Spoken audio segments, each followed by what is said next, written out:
الله من الشيطان اللعين الرجيم. بسم الله الرحمن الرحيم. الحمد لله رب العالمين، والصلاة والسلام على سيد بريته وخير خلقه سيدنا ومولانا حبيب قلوبنا وطبيب نفوسنا أبي القاسم محمد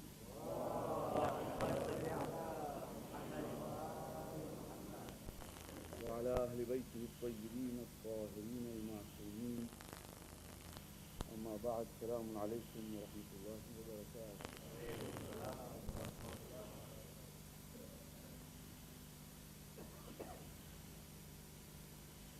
In the matter of namaz al-Jamaat,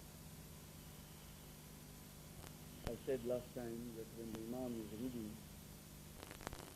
in the first two rakats, please listen to what he is reading and do not read surah of Alhamd and another surah. Just listen to the Imam. In the namaz in which he reads loudly, like in Maghrib, Isha, and also in namaz al-Subh, while you are following in namaz al-Jamaat, you will simply keep silent and listen to what Imam is reading. However, there's one very important mas'ala here, that this means that when you pray namaz al-Maghrib or Isha or namaz al-Subh even alone, stay at home, you must make sure that you read loudly Surah Al-Hamd and another surah yourself if you are reading in Qur'an. And when it is loud, it does not mean so loud as to disturb your neighbor or to disturb anyone standing next to you. What is said in fiqh is that jawhar al-sawt must be heard. That means voice must come out. Sound must be there, that's all. It must not be a whisper. And namaz Dhuhr and Asr, of course, is in whisper, in the sense that one can at least surmise that somebody is reading something. When Imam is praying namaz Dhuhr and Asr, which will be silent and quiet, at that particular moment in time, you will also read tasbih, not Surah Al-Hamd. Tasbih means anything like Astaghfirullah Rabbi wa atubu ilayh, Subhanallah or Alhamdulillah. Now, having said that, in the third and fourth rakat, if it is namaz Isha, for example, you will read the tasbihat arba'a yourself. Subhanallah, walhamdulillah, wa la ilaha illallah wallah. According to Ayatullah Gul Paygani Hafazahullah, all takbir in namaz which are sunnah should be, it is mustahab and mu'akkad, should be recited when you are stationed. That means when you say Astaghfirullah Rabbi wa atubu ilayh, Allahu Akbar while you are still sitting, then you go to sajda. We don't say Allahu Akbar and go to sajda at the same time. You say Allahu Akbar as you are resting. Sami Allahu liman hamida when you are already standing upright. Then you say Sami Allahu liman hamida, Allahu Akbar, and then you advance to sajda. We don't do it in movement. There is no dhikr in namaz which is done in movement except one, and that is bihawlillahi wa quwwatihi aqumu wa aq'ud, which is recited as the step. Those who are in taqlid of Ayatullah al-Quy or the tasarruf, they must be very sure that all these are recited very stationary. So he considers these as absolutely necessary.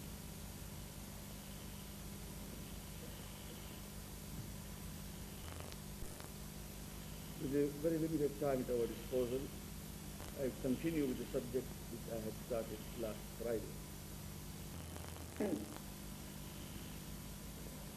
No two lives on this earth are similar. Although our lives are normally counted in terms of hours, days, weeks and years, and when somebody dies, when we normally ask to assess his life, we say, how old was he?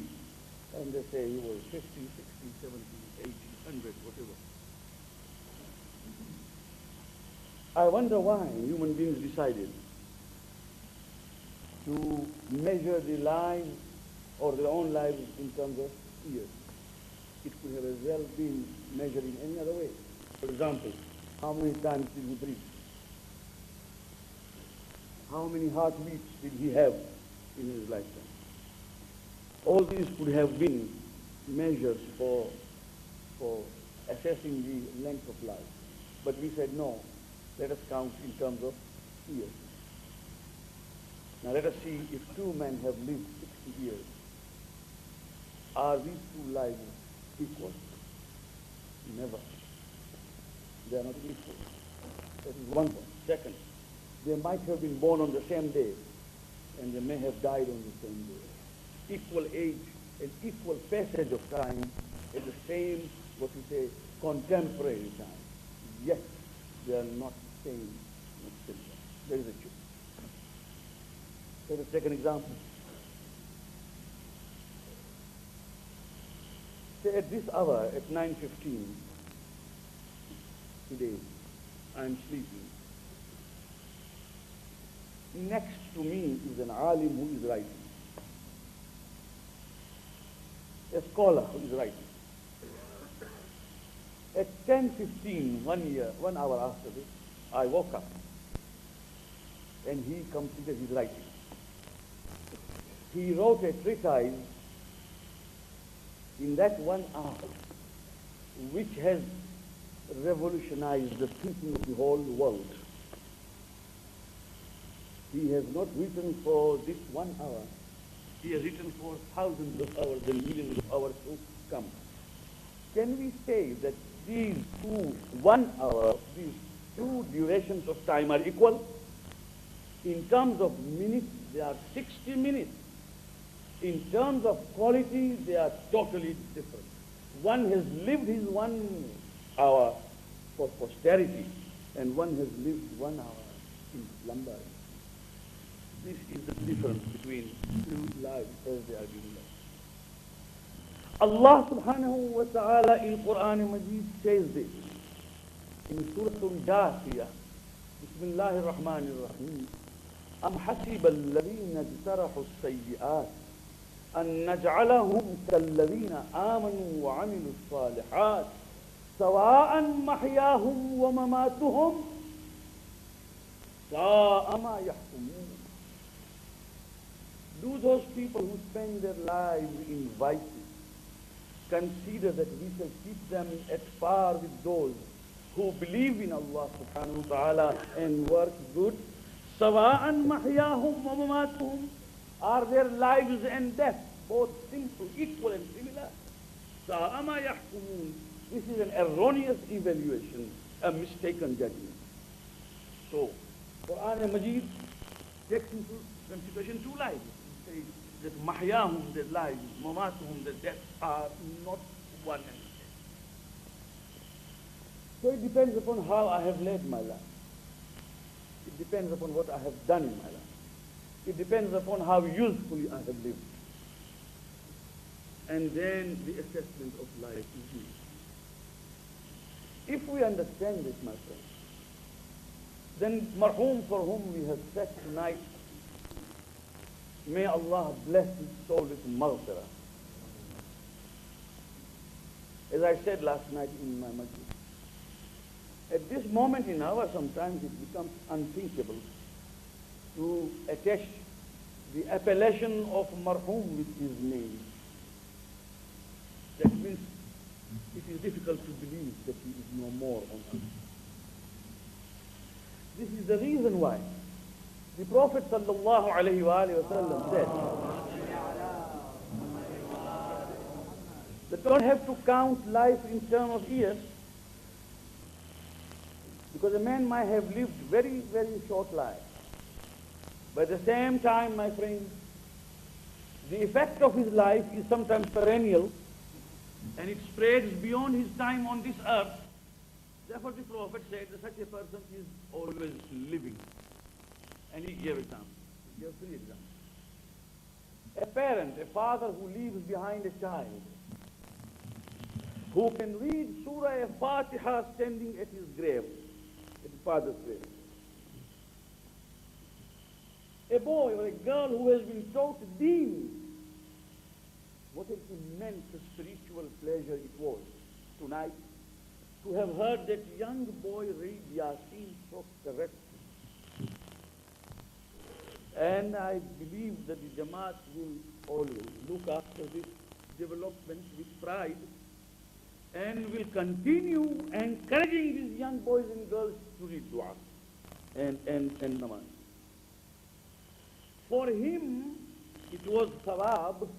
Much more than that, it was thawab for his father and his mother, and for his teacher, of course, whoever taught. But when his parents are no more on earth and the child has grown up into a human being, full force, and he continues reading, Allah says, "Inna nahnu nuhyi al-mawta wa naktubu ma qaddamu wa atharahum wa kulla shay'in ahsaynahu fi imamin mubin." We give life to the dead.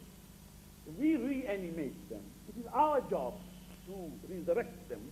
At the same time, we write everything that you have sent in advance and all that you leave behind as your footprint. The footprint of your parents is what you are.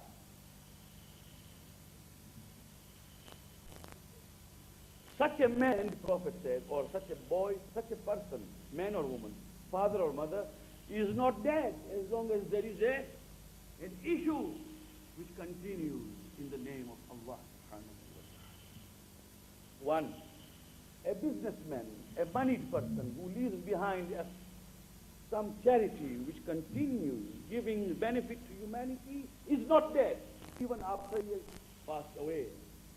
And third, an alim who leaves behind even one page from which people derive benefit, that alim is not dead as long as the effect of what he left behind continues to live.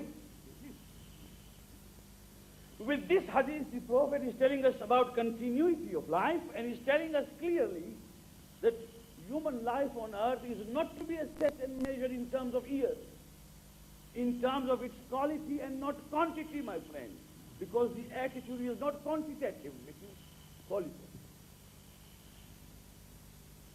Yeah. So, to the family of Marhum Roshan Bhai, I would only say this much in brief, that apart from enjoining upon them to bear this irreparable loss with fortitude and courage and sabr and patience, at least they should draw some solace from the fact that the man lived on. For if others do not know, at least I know that he has left behind certain things which will remain forever as long as the world lasts, and as long as those effects live, inshallah, he is living. And it is for this reason that last night I said, فَجَزَاهُ اللَّهُ عَنِ الْإِسْلَامِ وَأَهْلِ الْإِسْلَامِ خَيْرَ الْجَزَاءِ. May Allah give him reward on behalf of Islam and the people of Islam the best of reward. This is what I pray for. He lives. And if we draw consolation on this, then we draw a lesson from his life. As I said last night, I say it again. For those who are in his age, they have to draw a lesson from this, an object lesson, that this is how a man at the age of 60 can disappear from earth at any time. It is not even 1 hour's notice sometimes. A man who has been living among us, he goes home. Tomorrow we listen to a piece of news. We hear that he just died in his sleep. He just passed away while talking to the family. May Allah give us a chance to die in the way that he has chosen. Wallah, it is better. And may we pray for ourselves and for our elders and all of us. It is more desirable to die with Quran Majid in hand, or with dua on your tongue, or with tasbih in hand, or even in sleep, than dying watching television. May we not be told one day that mullahs have died while watching Dallas. May Allah save us from that. For the Prophet sallallahu alayhi wa sallam, has warned us this repeatedly. And Ali ibn Abi Talib alayhi salam said, when he was asked whether it is haram to sleep in the state of ghusl janabat, that means if a person has janabat on him and does not do ghusl, it is not wajib to do ghusl immediately. He has got to do ghusl before namaz. Suppose he sleeps, is it haram? Mawla said it is not haram. It is makruh. That means it is unworthy. But consider one thing, if he died in the state of janaba, if he died, he is deprived of so many virtues, a man should try to see that he dies without them.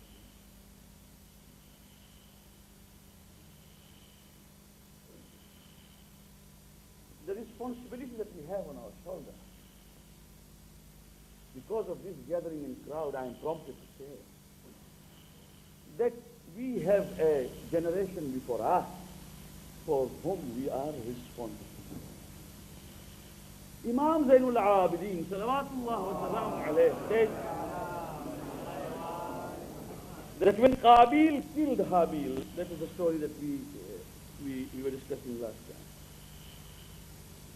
When he came to Adam, that is came to his father, without his brothers, because he has killed him, Adam alayhi salam asked Qabil, where is your brother? Where is Habil? Now, if you look into the scriptures, even Christian scriptures or Muslim books of tradition, you will find that the answer he gave immediately was, am I his keeper?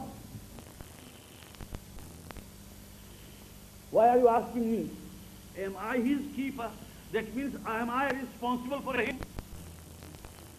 He was trying to impress upon his father that I am not responsible for my brother. Why do you ask? While the Prophet said, كُلُّكُمْ رَاعٍ وَكُلُّكُمْ مَسْئُولٌ عَنْ رَعِيَّتِهِ. Every one of you is a keeper, supervisor, responsible, and you will be asked on the day of judgment about your responsibility towards your subjects and your dependents. كُلُّكُمْ, everyone.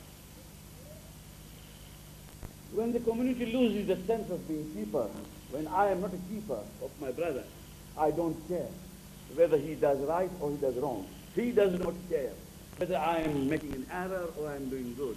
When we just live individually, the way modern society and consumerism wants us to live individually, that means we cease to live as keepers of our brothers, then we are living the life of Qabil. So we don't care what happens next to him. Life is led, my friends. We are in 20th century. And we are on the threshold of the 21st. The tragedy of life today is that it is gaining speed.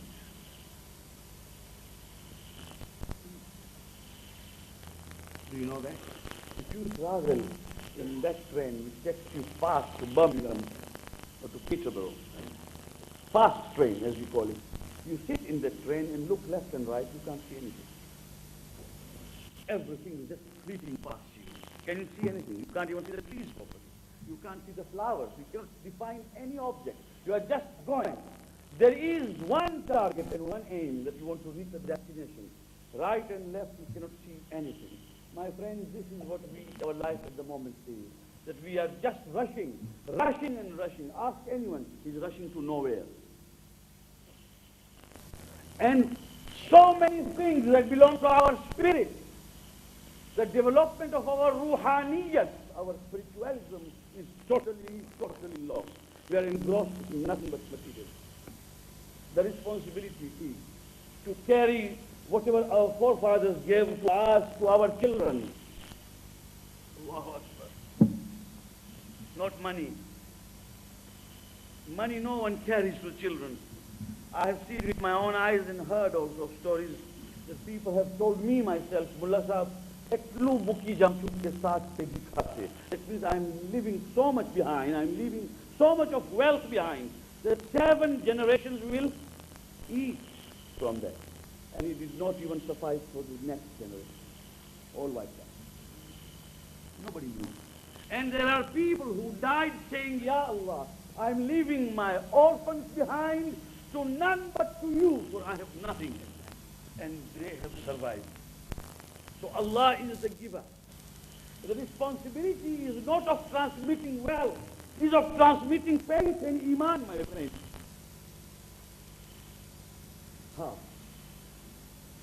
We are living in a country where our faith is at stake, my friend, whether we like it or we don't like it. May Allah save us from that perdition on earth, because I can see from now the line that we have drawn for our lives, for our children, for the people who would not like to listen to Islam and to the teachings of Islam.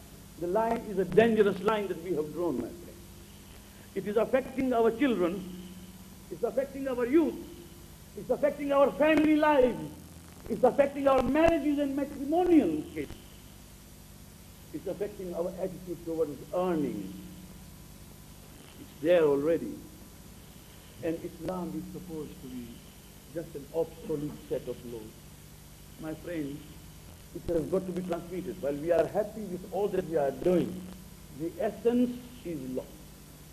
Gradually it is evaporated. In 1985, we started with the Hausa up there, not because we wanted to add one more burden on our shoulders. No. The dream was that we will have our community boys in the beginning, later on to develop into the school for girls also, who will understand Islam in its true perspective. And I am pleased to say that the Hausa is now completing its third stage. In the first stage, we have created at least 4 or 5 students. Some of them are in Iran. In the second stage, we did not. In the third, we hope to create at least 2 of them who will go to Iran. Percentage-wise, it is not bad. But I'm sorry to say that not the parents of our community and the youth of our community did not take any benefit.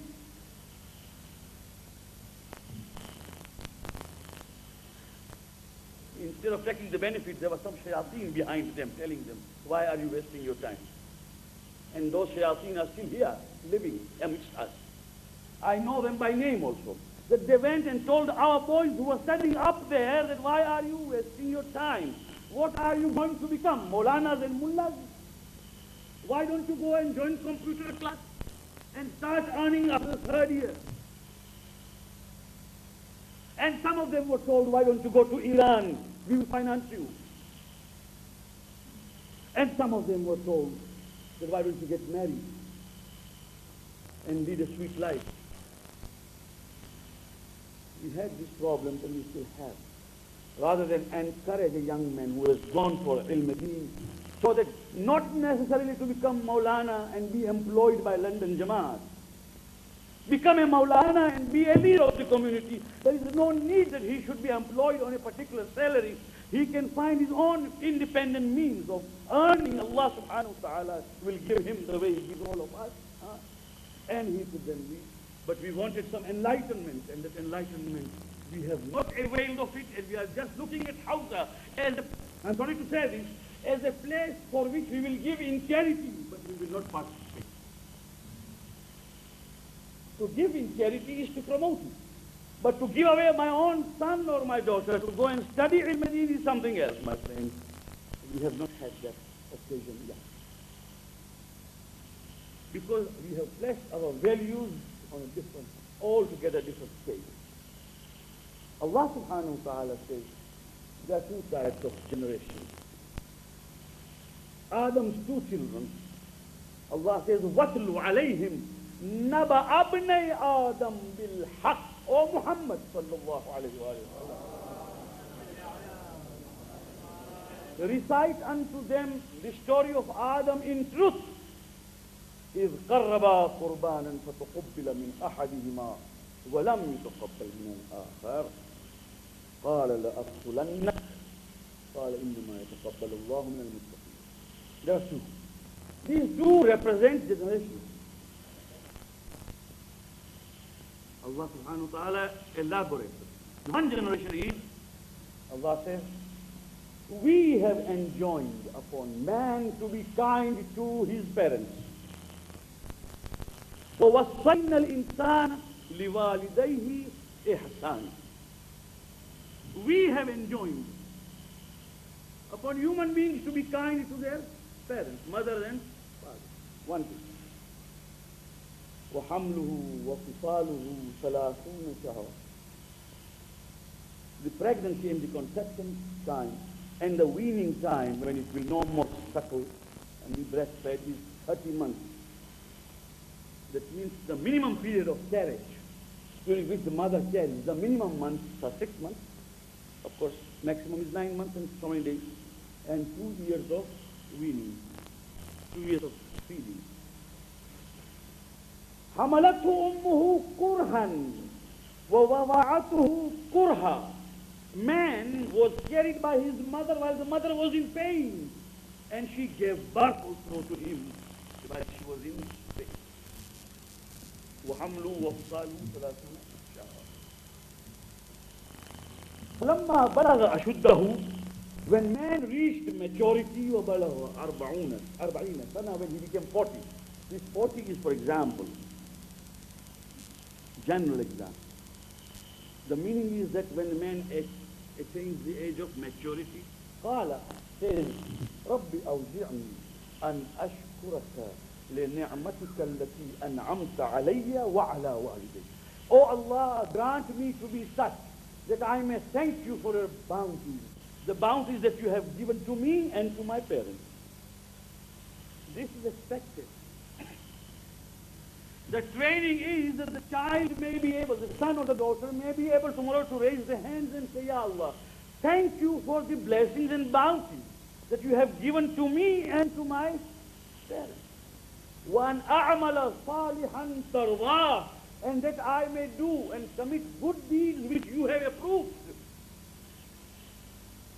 which would please you. وَأَصْلِحْ لِي فِي ذُرِّيَّتِي, and the boy and girl, while they are still in the age of maturity, they may now think of their own generation. Ya Allah, and make our generation good. That means he is talking about himself, he is praying about his parents, and he is also thinking about generation to come. So the vision has got to be for the future according to Quran and Majid. What have we done? At least if we could sit with our children and tell them to discern and discriminate between that which is right from that which is wrong according to Islam. If I cannot tell my son and my daughter that his not standing up for salat in the morning is not good, is haram, I can't tell him. I can't tell him that his eating of najis is gunah kabira. I can't tell him. I can't tell him that his mannerism is bad, his behavior is not good. I can't tell him. If I tell him, he will walk on me. He will walk away. He might insult me. Inna lillahi wa inna ilayhi raji'un. We are in. We cannot tell the women that to abort is haram. To abort. For the sake of abortion, the women, for the sake of earning and for the sake of rizq, and under the pretext of who will look after the child, I have no time for it. Abortion is taking place practically every month in this community. And abortion is murder. And the masail they ask men like me or Maulana Qibla and others is, Mullah Sahab, abortion है, कर दिया है, अभी कितना पैसा देने का है? They are asking for diya. Diya is blood money. That means they are trying to reconcile with Allah subhanahu wa ta'ala by paying money. This diya is a punishment. Diya is a retribution. But you have to still answer for that soul whom you have aborted on the day of judgment. For the child will rise and say, will say on that day that this is the mother who killed me.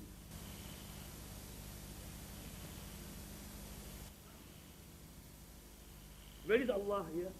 Allah is not here. In my business, He is not there. everything goes.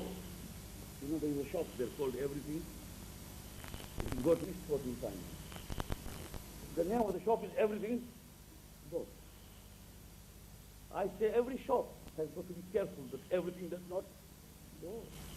Because Allah subhanahu wa ta'ala is there in your dealings, in our transactions. He is there. I mean, I come to my office and I speak life for nothing, my friend. You came to buy a pair of glasses for me. You haven't asked me my cost price, have you? I talk of this because I was in this profession. I was, I'm not now. Well, that's how I want to explain. The cost is 15 pounds. You didn't ask me as to what is my cost. Wallah, hum khali 8 pounds type of lies. Tara baap ne push you to, did I ask you or your father as to how much it has cost you? You are trying to speak lies and say, I'm taking only 50p from you while you're taking 8 pounds. Allah subhanahu wa ta'ala says that if you are selling an object and if buyer and seller have with pleasure, without duress, without any pressure, agreed upon a price, it is halal for you. Wassalamu ma'adran. But no, I'm trying to impress upon you that I am a beautiful liar. That I bought this for 14.50 and I'm giving you for 15, Mulla. And Allah subhanahu wa ta'ala is not there. And it is because of these lies that we are suffering. And the whole world is suffering. If people believe that others are not suffering, we are mistaken. This is a law. This law is of action and reaction. It must go. There is no difference. And there can be no going back on it, whether it is done by a Muslim or a non-Muslim. All this is haram in our dealings. In the mas'ala of talaq, the claim by the wife that 50% of the house belongs to me, regardless of whether she has paid for it or not, is ghasbi. Even if she takes over by the law of force, she will pray namaz, every namaz is batil. But alternatively, if she has paid for it and the husband doesn't give her, then the husband is disastrous. And the husband prays in that house where the wife has paid for the mortgage, then the husband cannot pray there without her pleasure. It is both ways. But because British law tells us to do something, we want to do it, forgetting that there is hereafter, there are problems we are having in the school, in the university. If I don't tell my son and my daughter, please be careful. Don't go for those injections, going on a ride, cocaine and hashish and whatever drugs. I don't tell them. The boy who used to come at 8 o'clock at home comes at 10, from 10 to 12, and then he comes after 24 hours, and I don't care even to ask him where have you been? And what have you been doing? And in which company you have been moving?